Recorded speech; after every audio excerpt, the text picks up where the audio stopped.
Sausio 16 dieną Birštono kultūros centre vyko laikraščio Gyvenimas šventė. Į šią šventę atvyko daug svečių.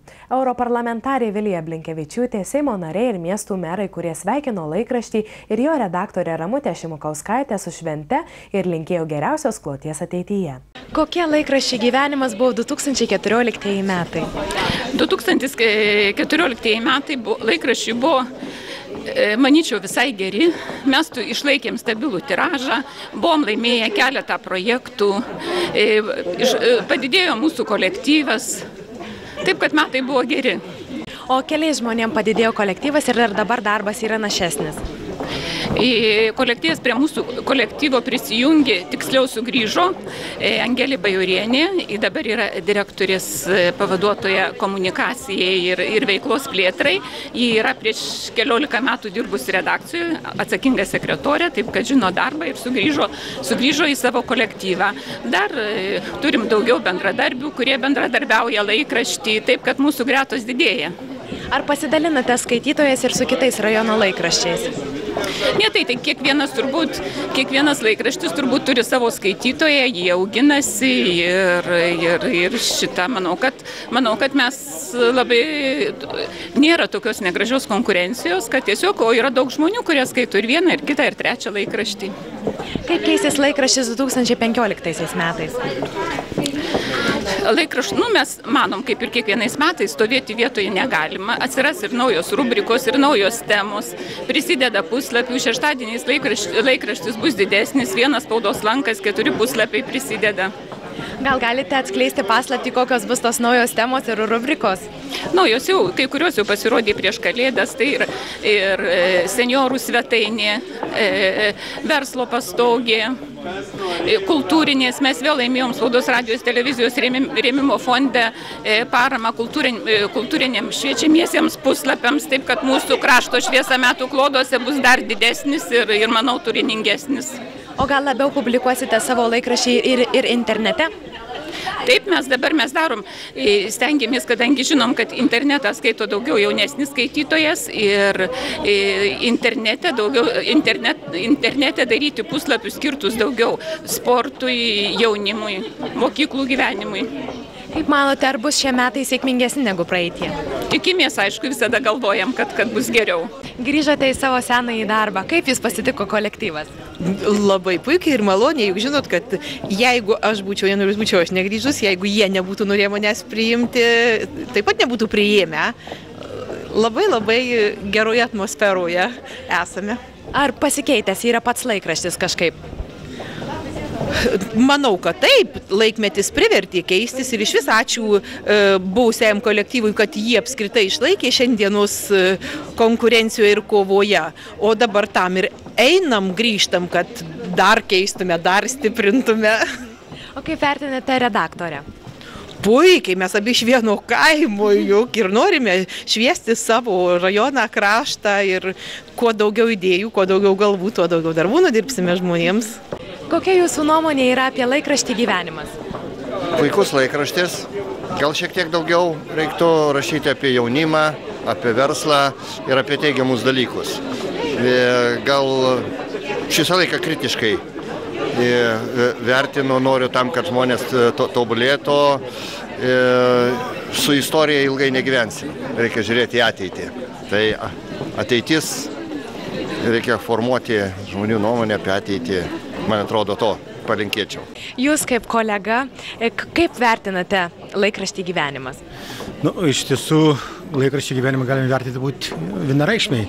Čia vienas seniausiai čia krašte einantis laikraštis, kuris turi savo skaitytoją, kuris iškovojęs jau senai savo pozicijas ir jis turi liniją savo vedą.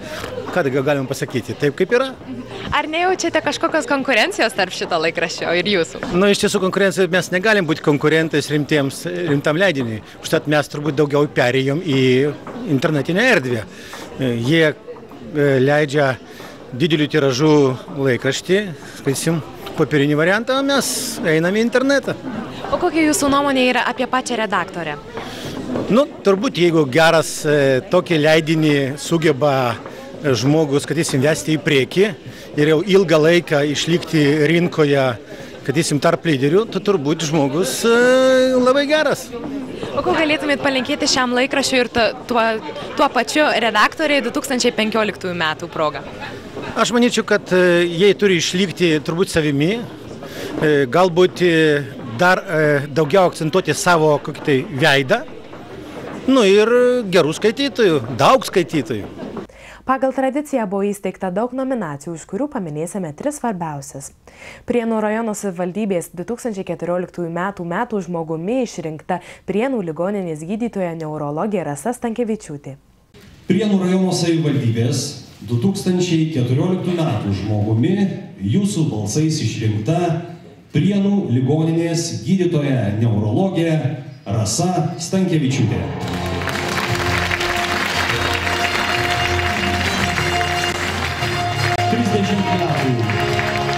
Gydytoja dirbančiai Rasai darbas yra viena iš didžiausių gyvenimo vertybių, nors gydant ligonius dažnai tenka priimti lemtingus sprendimus susijusius su teisingos diagnozės nustatymu, gydymo taktikos pasirinkimu, bendravimu su pacientu ir jo artimaisiais.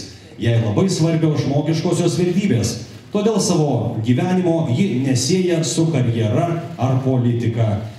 Jai pasiekimai asocijuojasi su žmogaus išmintimi, tolerancija, atsakomybė, dvasinė pusiausvyra ir meilė kitam. Likimui dėkinga už artimus žmones, kolegas, jų šilumą, toleranciją, tikėjimą, sveikatą ir gyvenimo dovaną.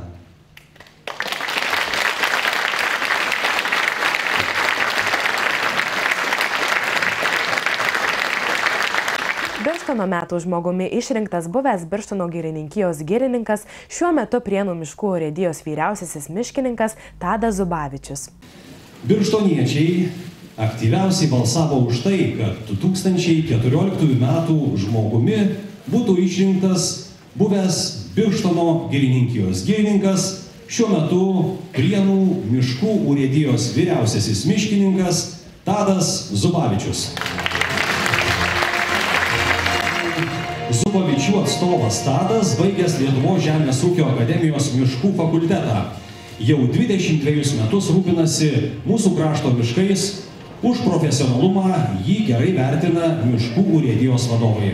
Tadas Zubavičius didžiąją dalimi savo laisvalaikio skiria visuomeniai ir visuomeniniai veiklai. Vadovauja medžiotojų klubui Ąžuolas, išrinktas Lietuvai pagražinti draugijos Birštono skyriaus pirmininku, būrė draugijos narius apleistų piliakalnių, pilkapių, kryžių, kapinaičių tvarkymui, dalyvauja medžioklės ekspertų komisijos veikloje. Yra patikimas vyras ir rūpestingas tėvas. Su žmona Olga augina dukrą ir 2 sūnus. Ir tikisi, kad bent viena iš jo žalų pratęs giminės tradiciją. Nuo mažens pamils gamtą ir miškus ir pasišvęs jų priežiūrai ir išsaugojimui.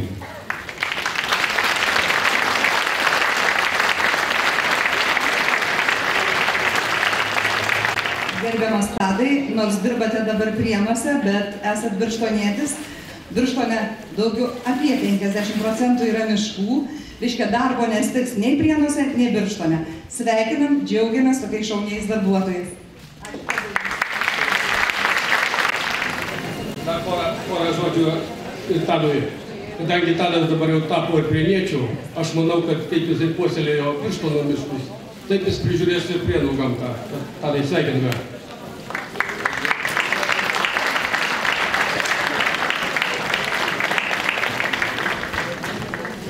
Na ir metų projektu išrinktas Nemajūnų bendruomenės Santalkos amatų centro įkūrimas. Prieš 2 metus mūsų padėkų sąrašą papildė nominacija Metų projektas. Šiemet jos laureatu, beje, po labai atkaklaus balsavimo tapo Nemajūnų bendruomenės Santalkos amatų centro įkūrimas.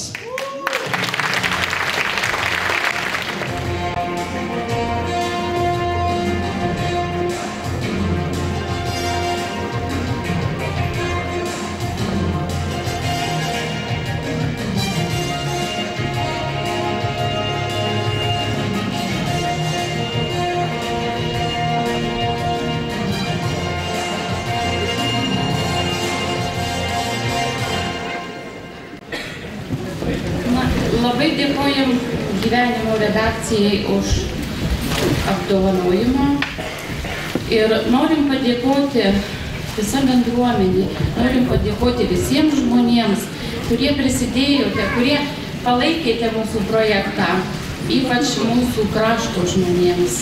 Labai dėkoju Birštono savivaldybei, Birštono vietos veiklos grupiai. Na, mūsų svajonė įsipildė. Mes turime savo namus, mes turime amatų centrą, kur vyksta edukacijos. Ir galiu pasidžiaugti, kad važiuoja žmonės grupės iš visos Lietuvos. Ir labai smagu, kad mūsų toks mažas kaimas, bendruomenė Nemajūnų, pamažu tampa lankoma, žinoma ir patraukli. Ačiū visiems.